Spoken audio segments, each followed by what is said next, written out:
I can't talk today. Hey, it's Liv here with another pre-video video to say that this is the third part of my April wrap-up, the second part of the first one that was up. No. It's the third part of my April wrap-up overall, the second part of the one that I had intended to have as a big video, but I've split into two, so hopefully you will have watched the first one, which is the wrap-up of all the books that I've been sent by publishers in the latter half of April. I will try and put a link somewhere. Is it here? There? I don't know, there'll be a link somewhere, just have a little look and click things. This video is where you will really get to laugh at my absolute lack of self-restraint in the second half of April. I've gone a bit mad and it's slightly worrying. So, have a little laugh at how unable to resist books I am. By the time I upload this video, I am sincerely going to try my best not to buy any more books. Let's see if I can resist. I definitely haven't. Literally, as I'm recording this pre-post video thing, there's another 5 books here. So, any of the books that I've featured in this part of the wrap-up appeal to you, give me a shout down below, have a little chat in the comments. I'm going to get out of your face now and let you get on with your day. If your day includes commenting on my videos and watching some more of my videos, then cool. Pretty sweet. Sounds like a fun day. In one shift the other day, I bought 6 books, and then another shift, I bought 5 books. I shouldn't... How am I supposed to say no to books? I'm going to start with one that I bought on a day where my self-restraint was at least semi-functioning, and I only bought 1 book. Look at me go. Growth. That immediately went downhill again. The Knife of Never Letting Go by Patrick Ness. Everybody's always telling me how fantastic Patrick Ness is, and I've never got around to reading one of his. Not even A Monster Calls, I know. And one of my colleagues was talking to me over lunch break the other day and saying that this whole trilogy, which is the Chaos Walking trilogy, is really good and I should give it a go, so I thought okay, and then I went into the section, in the teen section, and I thought okay, I'll get it, and I did. Apprentice Town isn't like other towns. Everyone can hear everyone else's thoughts in a constant, overwhelming, never-ending noise. There's no privacy, there are no secrets. Then just 1 month away from the birthday that will make Todd Hewitt a man, he unexpectedly stumbles on a spot of complete silence, which is impossible. Breathtakingly exciting and emotionally charged, The Knife of Never Letting Go is a compellingly original story of fear, flight, and the terrifying path of self-discovery.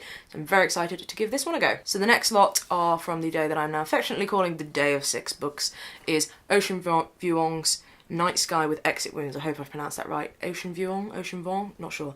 Night Sky with Exit Wounds, which is from Cape Poetry. It's a collection of poetry, an extraordinary debut from a young Vietnamese American. Night Sky with Exit Wounds is a book of poetry like any other. Steeped in war and cultural upheaval and wielding a fresh, new language, Vuong writes about the most profound subjects, love and loss, conflict, grief, memory and desire, and attends to them with lines that feel newly minted, graceful in all their cadences, passionate and hungry in their tender, close attention.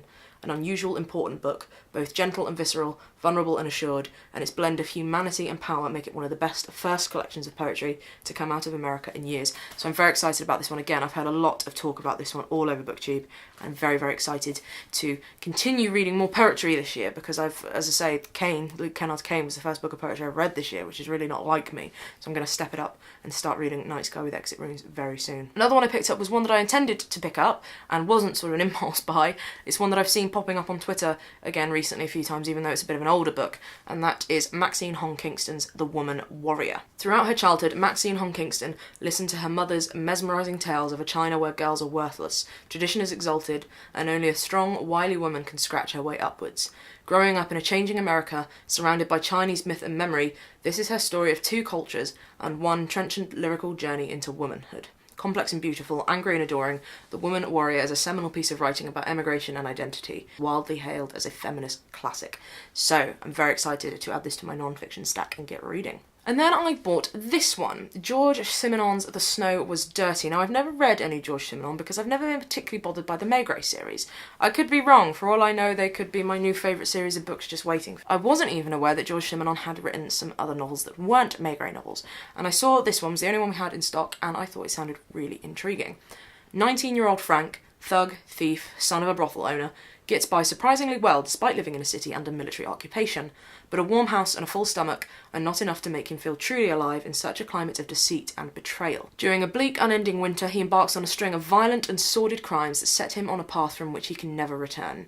George Simenon's matchless novel is a brutal, compelling portrayal of a world without pity, a psychological no man's land. So this one actually looks really quite interesting, and I had a little flick through and some of the writing is really sparky, so I'm quite excited to read that one. Next up is a slim little book There Are Little Kingdoms by Kevin Barry. Now, I'm a big fan of Kevin Barry. I've read Beetlebone and loved it, and I will admit I was drawn to this one because I love the the Canon editions that they do. They always have these lovely little spines. Don't know whether you can see, probably not. I'm really bad at the focus thing. Lovely colourful spines with this little frame around it and the Canons, and they're always gorgeous and with these matte finishes. And now I'm just going to stop talking about book design and tell you about the book. A pair of fast girls court trouble as they cool their heels on a slow night in a small town. Lonesome hill walkers take to the high reaches in pursuit of a saving embrace. A bewildered man steps off a country bus in search of his identity and a stiff drink. These stories, filled with a grand sense of life's absurdity, form a remarkably sure-footed collection that reads like a modern-day Dubliners. I have also got another collection of his stories called Dark Lies the Island, so I'm very excited to tuck into this one, perhaps in bed. Some lovely short stories in bed. It's always a good shout, isn't it? Penultimately from the day of 6 books is Belladonna by Daša Drndić. I hope I've not pronounced that right, I'm just gonna... it's called Belladonna, so good they named it 14.5 times. I haven't read Trieste, even though I've heard a lot about it, so I was really intrigued by this one, an excoriating work of fiction that references the darkest hours of the 20th century. Andreas Ban is a writer and a psychologist, an intellectual proper, but his world has been falling apart for years. When he retires with a miserable pension and finds out he is ill, he gains a new perspective on the debris of life and the lives of his friends. In defying illness and old age, Andreas Ban is cynical and powerful, and in his unravelling of his own past, he writes stories that uncompromisingly lay bare a gamut of taboos. A castaway intellectual of a society which subdues every critical thought under the guise of political correctness, Andreas Ban stands for a true hero of our times. Belladonna addresses some of the 20th century's worst human atrocities in a powerful fusion of fiction and reality, the hallmark of one of Europe's finest contemporary writers. I don't think I've ever read any books by a Croatian author before. I could be wrong, but I don't think I have. And this one is translated from the Croatian by Celia Hawksworth, so I'm very excited to give this one a try. Finally, from that one day of no self-restraint, is David Grossman's Falling Out of Time. Now, I've never read any David Grossman before, and we've had a few more of his books come into stock because, of course, A Horse Walks Into a Bar is up for the Man Booker International. And I had a little look at this one, and I thought, oh, I must have it. Falling Out of Time begins in a small village where a man announces to his wife that he is embarking on a journey in search of their dead son. Soon all manner of townsfolk fall into step with him, each enduring his or her own loss. The walkers raise questions of grief and bereavement. Can death be overcome by an intensity of speech or memory? Is it possible, even for a fleeting moment, to call to the dead and free them from their death? Grossman's answer to such questions is a hymn to these characters, who ultimately find hope in their communal act of breaching death's hermetic separateness. For the reader, the solace is in their clamorous vitality and in the gift of Grossman's storytelling. Now, I sat and read a little bit of this before a gig the other day, and I'm just under halfway through, and it's absolutely breathtaking. The way it is set up, it reads almost more like a fusion of a script and a poem, and it's absolutely beautiful. They're talking about the day that they found out their son was dead, and anyway, I will talk more about this one in a wrap-up for sure, because it's already fantastic. Nearly there, guys, nearly there. So yesterday, I picked up 4 books because I have no self-restraint. I've realised it wasn't 5 because one of them was a notebook, so, you know, that's fine. So the first one I picked up was Penguin Modern Poets Book 4. Now I have got 1, 2 and 3 and I've dipped in and out of all of them and they're very, very good. So book 1 is Emily Berry, Anne Carson and Sophie Collins. Book 2 is Michael Robbins, Patricia Lockwood and Timothy Thornton. Book 3 is Malika Booker, Sharon Olds and Walton Shire, and this one is Kathleen Jamie, Don Paterson and Nick Laird, who I've just realised, oh, would you look at that? Nick Laird, who wrote Modern Gods that I got a copy of this month. It's been a Nick Lairdy month. So this one looks absolutely fantastic. As always, these ones are lovely little ones, split into 3 sections, a little bit from each poet, and they're just lovely little pocket-sized books. Each one of them has got like a little tagline, and this one is Other Ways to Leave the Room. So I'm going to be adding this one to my collection of the Penguin Modern Poets and get cracking with this one soon. Next up, I saw we had a copy of Foreign Soil by Maxine Beneba Clarke. Now, I've heard Simon over at Savage Reads talking about this one recently, and he was saying that he'd read one of the stories sort of late at night and it had such an impact on him. So I'm really intrigued to get tucking into this one. So it's a short story collection by Maxine Beneba Clarke, who's an Australian author, and I think, I could be wrong, but I think this is the first book of hers published in the UK. But do please correct me if I'm wrong. So the back here just says, a 7-year-old Sudanese boy has found solace in a patchwork bike. An enraged black militant is on the warpath through the rebel squats of 1960s Brixton. A Mississippi housewife decides to make the ultimate sacrifice to save her son from small-town ignorance. A young woman leaves rural Jamaica in search of her destiny. A Sydney schoolgirl loses her way. Welcome to Foreign Soil. In this collection of award-winning stories, Maxine Beneba Clarke has given a voice to the disenfranchised, the lost, the downtrodden and the mistreated. It will challenge you, it will have you by the heartstrings. This is contemporary fiction at its finest. So from all the talk I've seen about this one, I'm very excited. I keep overusing the words very excited, but I don't know what else to say. I'm very keen. I'm keen to read this one soon, so I'm going to add this to my short story shelves and get cracking. Here comes the cat. Hello. Hello. Hello. Why do you smell like leather? Where have you been? The next book that I bought myself at work yesterday is Snow Crash by Neal Stephenson. Now, I have not yet read Seven Eves by Neal Stephenson, which was one of Barack Obama's favourite books of last year or the year before, I think. And my dad has read that one and says it's really, really good. But it's so huge and the writing is teeny tiny. I'm not quite in the mood for something that big. Having said that, I mean, this one's not exactly small, so let's have a look at this one. After the internet, what came next?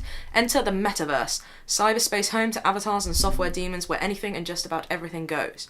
Newly available on the street, the metaverse's main drag is Snow Crash, a cyberdrug. Trouble is, Snow Crash is also a computer virus and something more, because once taken it infects the person behind the avatar. Snow Crash bleeds into reality, which is really bad news for Hero, freelance hacker and the metaverse's best sword fighter.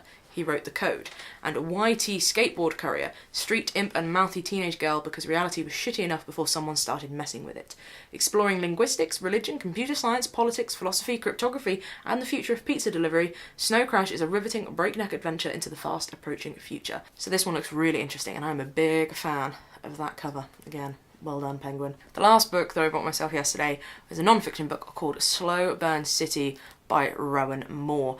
Now, this one I found because I was checking the shelves and it had somehow found its way into fiction, and I had a little look at it and I was like, might have to have that one. It's a book about London. London is a supreme achievement of civilization. It offers fulfillments of body and soul, encourages discovery and invention. It is a place of freedom, multiplicity and coexistence. It is a liberal city, which means it stands for values now in peril. London has also become its own worst enemy, testing to destruction the idea that the free market alone can build a city, a fantastical wealth machine that denies too many of its citizens a decent home or living. In this thought-provoking, fearless, funny and subversive book, Rowan Moore shows how London's strength depends on the creative and mutual interplay of three forces: people, business and state. To find responses to the challenges of the 21st century, London must rediscover its genius for popular action and bold public intervention. The global city above all others, London is the best place to understand the way the world's cities are changing. It could also be, in the shape of a living, churning city of more than 8 million people, the most powerful counter-argument to the extremist politics of the present. So I'm very intrigued by this one. I lived in London for 4 years while I was studying, and I have family from London, and I've always been a big fan of London, but then having lived there and come back, I'm like, oh, maybe London's a bit scarier and a bit much than I thought. So I'm quite intrigued to read this one. Again, bit of a chunk, so this was going to be a dippy. So that one I'm going to give a go. So those are the 11 books that I've bought in the last, 9 days, and the 9 books that were kindly sent to me. And I have a cat chewing on my foot. It's lucky I'm wearing slippers today. I am contemplating, well, my wallet is crying out for me to go on a bit of a book buying ban. Now, it's not something I often do, and I go through fits and starts of buying more books and less books and having more self-restraint than others, but my birthday is coming up at the beginning of May, 4th of May. I am a Star Wars baby. So I'm thinking that after my birthday, I may have to go on a little bit of a book buying ban for a little while, just to try and catch up with some of the books that I've already got. I'm not going to turn down any books if anybody wants to send me stuff, please don't get me wrong. I think I might just have to chill out for a little while. But we'll see. Probably on the 5th of May, I'll just be like, no, I'm going to buy books, no.